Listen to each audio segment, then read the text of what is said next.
ഒരു പ്രത്യേക മതവിഭാഗത്തിന്റെ ശക്തിയാണ് ഞാൻ മേയറായതിന് പിന്നിലുള്ളത് എന്ന് പറഞ്ഞില്ലേ കേരളത്തിലൊരു മേയർ? ഇടതുപക്ഷ ജനാധിപത്യ മുന്നണി ജയിക്കുന്ന ഏതെങ്കിലും ഒരു ഘട്ടത്തിൽ അതിന്റെ ഏതെങ്കിലും ഒരു മേയർ അങ്ങനെ പറയുമോ? പറയില്ല. അപ്പൊ ജാതി മത യാഥാർത്ഥ്യമുണ്ട്. പലരും ജാതിയിലും മതത്തിലും വിശ്വസിക്കുന്നവരാണ്. പക്ഷെ രാഷ്ട്രീയം നിർണയിക്കുന്നത്,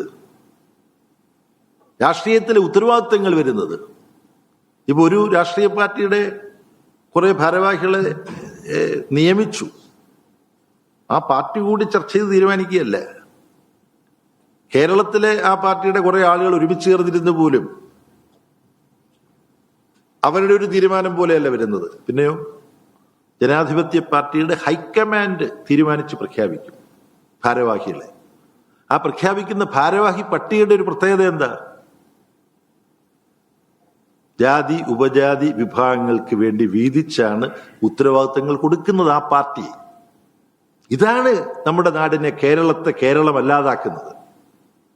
അല്ല, നിങ്ങൾക്ക് പറയാൻ കഴിയുമോ കേരളത്തിൽ ഏറ്റവും ഉടുപ്പൊക്കെ തയ്പ്പിച്ച് നിൽക്കുന്ന ഒരു പാർട്ടിയാണ്, ഭരണം മാറും എന്ന് പ്രതീക്ഷിച്ചുകൊണ്ട് ഉടുപ്പ് തയ്പ്പിച്ച് നിൽക്കുന്ന ഒരു പാർട്ടിയിൽ ഉത്തരവാദിത്തങ്ങളെല്ലാം ഇങ്ങനെ നോക്കിയിട്ട് കൊടുക്കുകയാണ്. ഓ, ഇന്ന സ്ഥാനത്തേക്ക് നമ്മൾ ഇന്ന വിഭാഗത്തിൽപ്പെട്ട ആളെടുത്തു, അപ്പൊ ഇനി അടുത്ത ഈ സ്ഥാനത്തേക്ക് മറ്റേ വിഭാഗത്തിൽപ്പെട്ട. അപമാനകരമല്ലേ എന്ന്?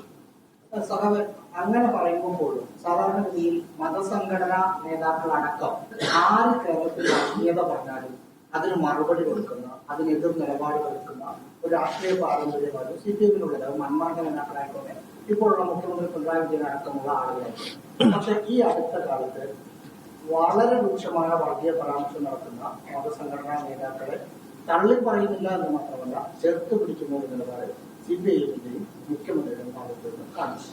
അത് വലിയ അടിസ്ഥാനരഹിതമായിട്ടുള്ള ഒരു ആരോപണമാണ്.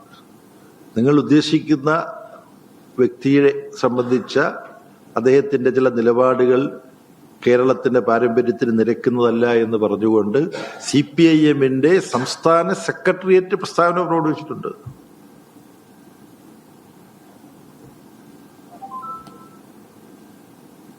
ഗോവിന്ദമാഷ ഞാനുമൊക്കെ പറഞ്ഞിട്ടുള്ളതിന് പുറമെയാണ്. ഇനി ഏതാണ്ടല്ല ആയെന്ന് തോന്നുന്നില്ലേ?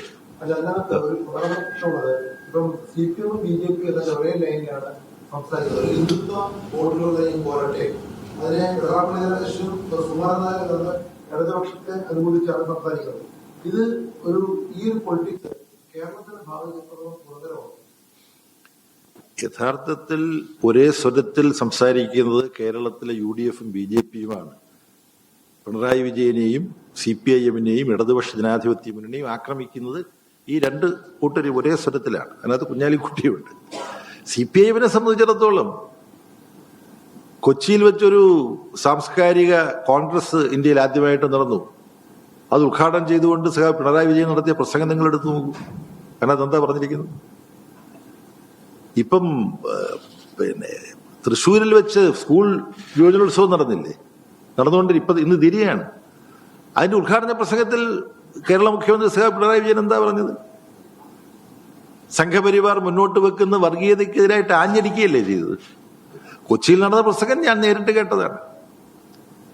അപ്പം ഒരു പ്രത്യേക തരത്തിലുള്ള ആഖ്യാനം അത് ബോധപൂർവം ചിലർ നടത്തുന്നുണ്ട്. അത് തിരിച്ചറിയാനുള്ള ശേഷി കേരളത്തിലെ പ്രബുദ്ധരായ രാഷ്ട്രീയ ബോധമുള്ള ജനങ്ങൾക്കുണ്ട് എന്നുള്ളതിനകത്താണ് ഞങ്ങളുടെ ഏറ്റവും വലിയ പ്രതീക്ഷ. രണ്ട് ചോദ്യങ്ങൾ. ഒന്ന്, ഈ NSS-ഉം SNDP-യും യോജിച്ച് പ്രവർത്തിക്കുമെന്ന് പ്രഖ്യാപിച്ചിട്ടുണ്ട്. ഇതിനെ എങ്ങനെയാണ് കാണുന്നത്? രണ്ടാമത്തെ കാര്യം, കേരളത്തിലെ നിയമസഭാ തെരഞ്ഞെടുപ്പിൽ ഇടതുപക്ഷ ജനാധിപത്യ മുന്നണിയെ CPIM-നെ ആരാണ് നയിക്കാൻ പോകുന്നത്? അതിന്റെ പ്രചരണം ആരായിരിക്കും നയിക്കുക? ഒന്ന്, ഈ NSS-ഉം SNDP യോഗവും യോജിച്ച് പ്രവർത്തിക്കാൻ ശ്രമിക്കുന്നു എന്ന് പറയുമ്പോൾ യോജിച്ച് എന്തിനു വേണ്ടിയാണ് പ്രവർത്തിക്കുന്നത് നോക്കിയിട്ട് അതിനെക്കുറിച്ച് പറയാൻ കഴിയുള്ളൂ. യോജിച്ചാണെങ്കിലും യോജിക്കാതെ ആണെങ്കിലും എന്താണ് അവർ പ്രവർത്തിക്കുന്നത് നോക്കിയിട്ടേ പറയാൻ കഴിയുള്ളൂ. കേരളത്തിൽ ഇടതുപക്ഷ ജനാധിപത്യ മുന്നണിയെ വരാൻ പോകുന്ന നിയമസഭാ തെരഞ്ഞെടുപ്പിൽ ആരാണ് നയിക്കേണ്ടത് നിങ്ങളുടെ അഭിപ്രായത്തിൽ? കേരളത്തിന്റെ ചരിത്രത്തിൽ സമാനതകളില്ലാത്ത വികസന പ്രവർത്തനം നടത്തുന്ന നേതൃത്വം കൊടുത്ത മുഖ്യമന്ത്രി, CPIM-ന്റെ politburo member Pinarayi Vijayan ഉള്ളപ്പോൾ സ്വാഭാവികമായും തെരഞ്ഞെടുപ്പിന്റെ രാഷ്ട്രീയ പോരാട്ടത്തെ നയിക്കുക പിണറായി വിജയനായിരിക്കും. അതോടൊപ്പം ഈ പാർട്ടിയിലും മുന്നണിയിലും ഒരാളല്ല, പല പാർട്ടികൾ ചേർന്ന മുന്നണിയാണ്. അപ്പൊ ഇടതുപക്ഷ ജനാധിപത്യ മുന്നണിയിൽപ്പെട്ട എല്ലാ ഘടക രാഷ്ട്രീയ പാർട്ടികളുടെ നേതാക്കന്മാർക്കും ഈ LDF പോരാട്ടത്തിൽ അവരെല്ലാം നായകസ്ഥാനത്ത് തന്നെ ഉണ്ടാവും. അതിനകത്ത് ജോസ് കെ മാണി ഉണ്ടാവും, ബിനോയ് വിശ്വം ഉണ്ടാവും, ബാക്കി എല്ലാവരും ഉണ്ടാവും. LDFന്റെ ഘടക പാർട്ടികളുടെ എല്ലാ നേതാക്കന്മാരും ഉണ്ടാവും. CPIM സംസ്ഥാന സെക്രട്ടറി സഖാവ് ഗോവിന്ദൻ മാഷ് ഉണ്ടാവും.